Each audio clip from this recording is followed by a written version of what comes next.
Hello my friends and welcome back to my channel. Today we are doing a cook with me. This is a special cook with me. Kim over at A Girl on Her Phone and I decided that, we each have all the Taste of Home magazines, and now I believe she has all the annual books.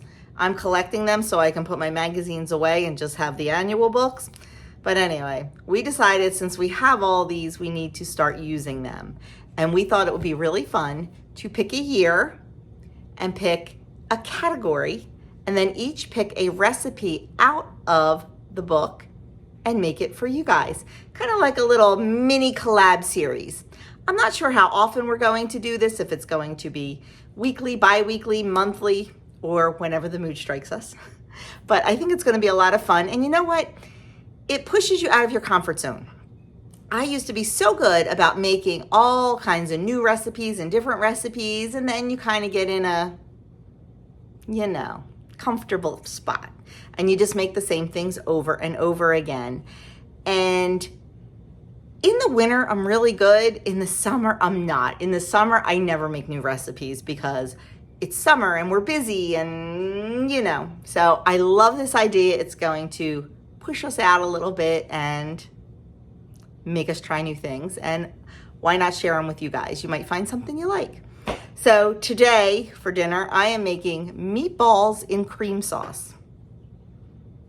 I don't know, it looked good. So we're gonna give it a try. It may be good, it may not be good. I believe, let me see, I don't have it on there. I believe it is from 2001. I'm gonna have to go check, but I think it's from 2001. So it's an older recipe. And I don't know, sometimes I find with the older recipes, there's not a whole lot of flavor. So I don't know, we're gonna see it, we're gonna try it. If it's great, wonderful. If it's not everything comes out perfectly, right? If anybody who is on YouTube and makes something and every single time, it's jaw-dropping delicious, they're lying to you. Or they're not showing you what doesn't come out good. Either one. But I love to cook. I love to cook from scratch, and what better way to do that than to share it with you guys. So let's get started on the meatballs with cream sauce served over mashed potatoes. And I'm not sure what vegetable yet, whatever I find in the garden. So hang on and I'll show you what we need to make this. Okay, what we need to make our meatballs and cream sauce, we need some fresh parsley. I got this out of the garden. We need an egg, 2 tablespoons of butter, 1.5 pounds of ground beef, ketchup, chicken broth, half and half, Worcestershire sauce, an onion, some quick cook oats, flour, thyme, salt, and pepper. This is the ingredients for both the meatballs and the cream sauce. Let's get started. Okay, so the first thing we're gonna do, of course, I forgot an ingredient when I showed you all the ingredients because, hot mess express here. I forgot the milk. We need a 1/4 cup of milk. So the first thing we're gonna do is put our egg in our bowl and we're gonna lightly beat it.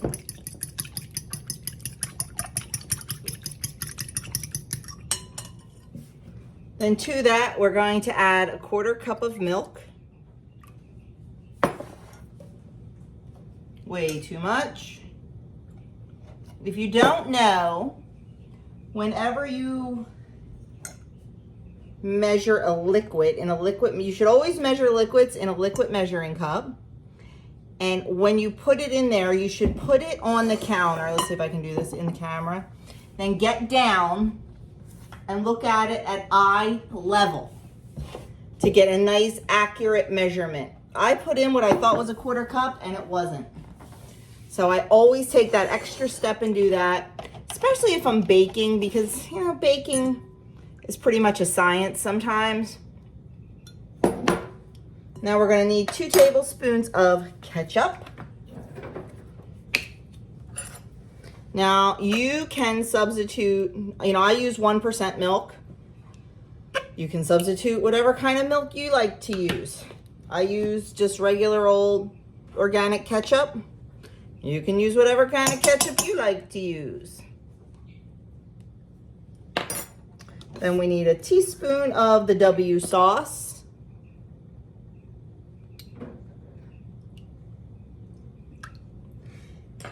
And FYI, somebody mentioned the other day,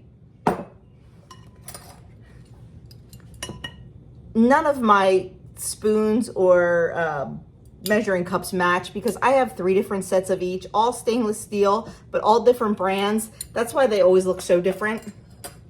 So just an FYI. Then we are going to do our oats. 3/4 cup of quick cook oats.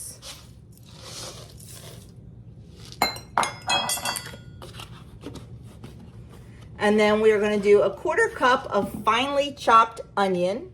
So when it comes to onion and things, I don't like pieces. So I just use my grater and I grate the onion in on the small side. Now, I'm not worrying about the whole 1/4 cup thing. I'm just going to do it till it feels right. We're not huge onion people around here. I know that makes Kim crazy because my girl Kim loves her onion.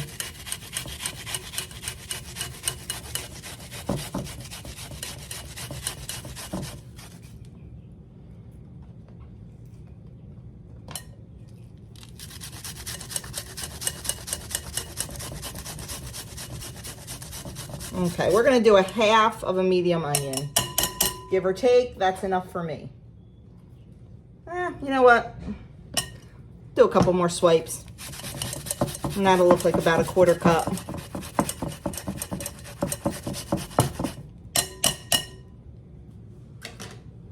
Then we are going to do 1/4 cup of parsley. So I bought this little gadget. It is an herb stripper. You take your herb, you select the hole that you think, you pull it through. Look at that. And there's all my beautiful leaves. That's pretty cool. I know you can do the same thing with a fork, but for $3, I got this last weekend at the kitchen store down at the shopping village we went to. So we're just gonna chop this up.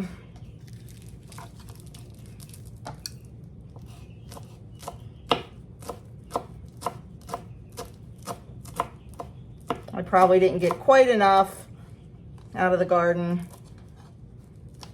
I leaned over the fence and just grabbed it. I didn't even go in the garden. That's why I like having my herbs right on the end, closest to the kitchen. I can just, once they get big enough, I can lean right over and grab them. This will work.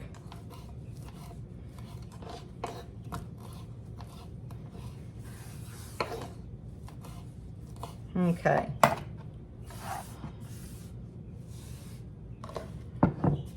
We're going to put that right in there. And then we're going to need a teaspoon of salt. This is the Redmond's real salt. And then we're going to need 1/4 teaspoon of pepper.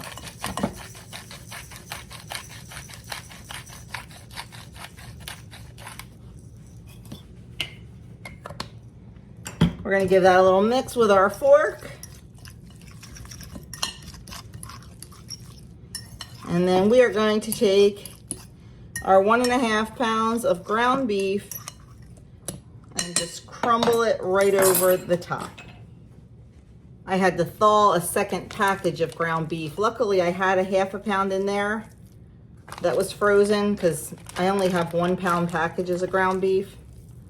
It'll do. Okay, I am just going to jump in here with my hands and mix it because that's what I like to do.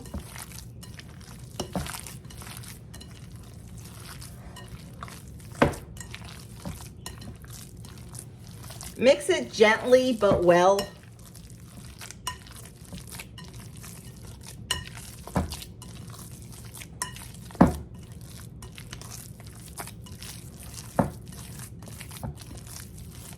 Okay, I think that's pretty good. I'm gonna go wash my hands, and then we're gonna start making the meatballs.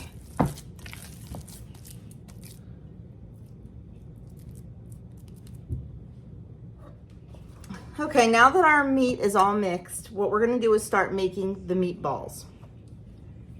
To do that, I am going to use my medium cookie scoop. The recipe calls for 1.5 inch meatballs, and this is 1.5 inches in diameter.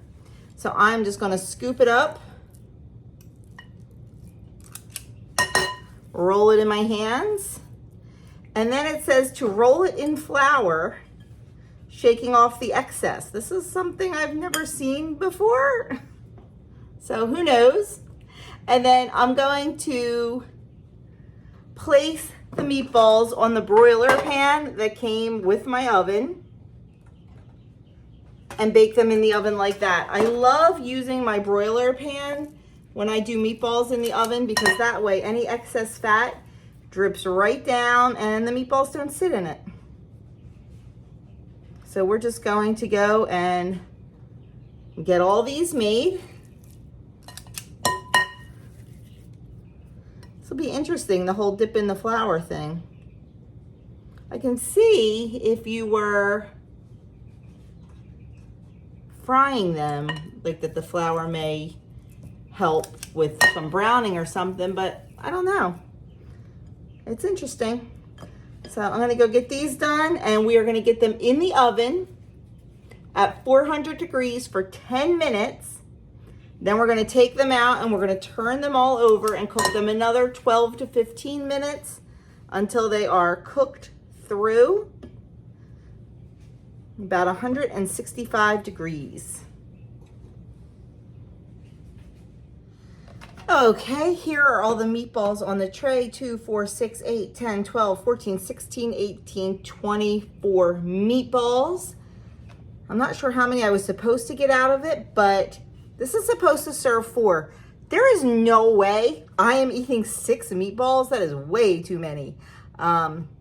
So we'll have to play with the serving size and see what we come up with. But I am gonna get this in the oven at 400 degrees for 10 minutes. Then we're gonna turn them all over and cook them another 12 to 15.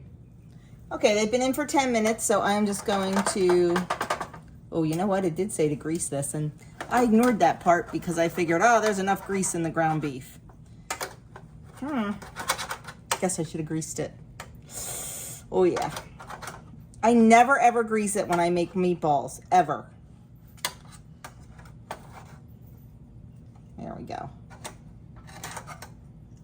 Okay, we're just gonna turn all of these over, and then we're gonna pop them back in for another 12 to 15. I'm going to check them with a meat thermometer to make sure they are completely done inside.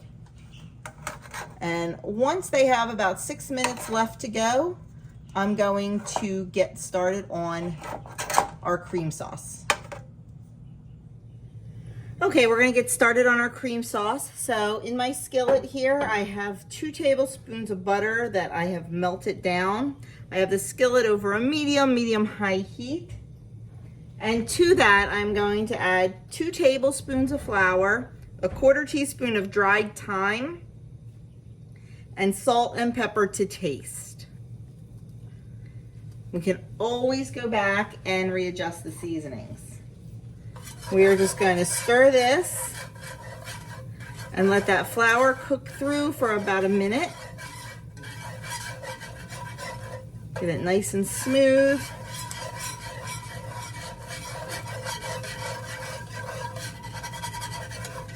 Okay, now we are going to add in our broth. This is 14 ounces, and we're going to add it gradually.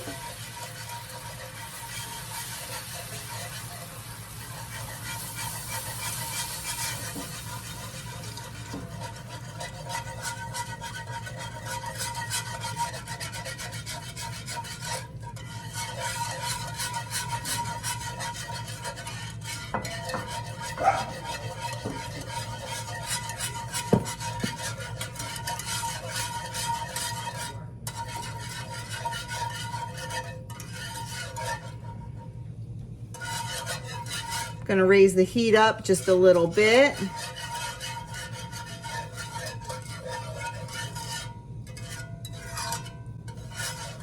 I don't want to continue to add broth until this starts to thicken a little bit. Give it a chance to work. Okay, this is starting to get thick, so I'm going to add a little bit more broth in. I would prefer to do this slowly and get a nice, beautiful, smooth sauce.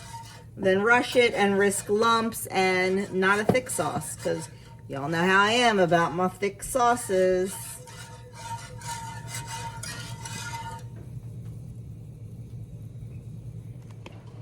Okay, this is nice and bubbly. So what I'm going to do, before I add in the half and half, I'm just going to take a little bit of this hot and put it into my half and half, just to kind of temper it. Then that way, the half and half won't separate or break when I add it to the hot liquid. It won't be a shock to its system. And we're gonna add this in nice and slow, just like we did with the broth.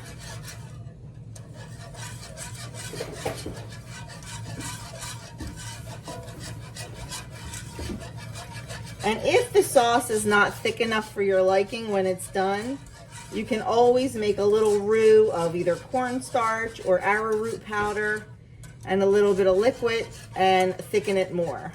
You know where I'm going with that. If you watch my channel, you know where I'm going with that.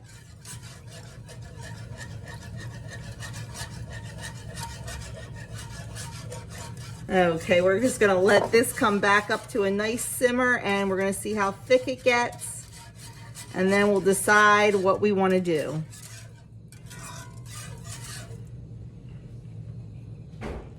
Okay, our sauce is done. I think it, whoops, looks good. So now what I'm gonna do, because I'm not quite finished making the rest of the dinner yet, I am going to put our meatballs in the sauce, turn it down to low, and just let them sit in the sauce. I don't know, I'm not feeling like this sauce is gonna have a whole lot of flavor, but you know what, we'll see. So we're gonna get all these in here and finish up the rest of the dinner, and I'll show you what it looks like. I'll plate it up and we'll talk calories and Weight Watcher points. So my friends, there is the finished product. I just took the meatballs, put them in the sauce, sprinkled a little fresh parsley on them, and they look delicious. So let's plate it up and see how it tastes. Okay, this is dinner tonight. You will see the full video on the meatballs in cream sauce on Saturday morning, along with Kim's Taste of Home recipe. So that is what is for dinner tonight. Hopefully it's good, we'll see. Okay, dinner is done. So I am gonna let you have their opinion first, and then I'll give you mine. So Andrew, what did you think of the meatballs in cream sauce? Well, my plate's clean, so you can tell that it was delicious. Did you like it? Yes, I liked it very much. And what did you compare it to? I compared it to IKEA, and I'll tell you what, these are some good meatballs, and they're better than IKEA meatballs. So big thumbs up. I definitely enjoyed this. Awesome. Mr. Stetzer? I agree. That was very good. Very good. Totally different flavor than IKEA, but similar style. Yeah. Good. Yeah. Very good. Good. And I totally agree. I really, really enjoyed them. And it's a quick dinner. You could even make this as a freezer meal, like make the meatballs, cook them, freeze them. Then the day you want to have them, just make the sauce fresh. And like 10 minutes, you'd be done. So definitely a great meal to put in the freezer. The only thing I would probably change, and you're not going to be surprised to hear this, Andrew's saying it, I would probably double the sauce. You know we are a saucy family. We love our sauces and gravies. Did you say something? Yeah. Oh. And I definitely think I would double the sauce. So It was definitely a winner in this house, and I hope you try it too. Let me know down in the comments below if it's something you think you would try and if it's something you think your family would like. But it was really good, and I definitely recommend it. So I hope you like this first in our Taste of Home series collab, or collab series. I don't even know what we're calling it. It was a lot of fun to make, and make sure if you saw my video first, you look in the description box below, because Kim's video will be linked down there. It is a direct link to her video, so you can go and watch that and check out a bunch of her other videos. She is a phenomenal, phenomenal person. So with a great story and really great recipes. So that's it for me. I'll leave a couple old Cook With Me's linked over here in case you haven't seen them, and I will see you all in my next video.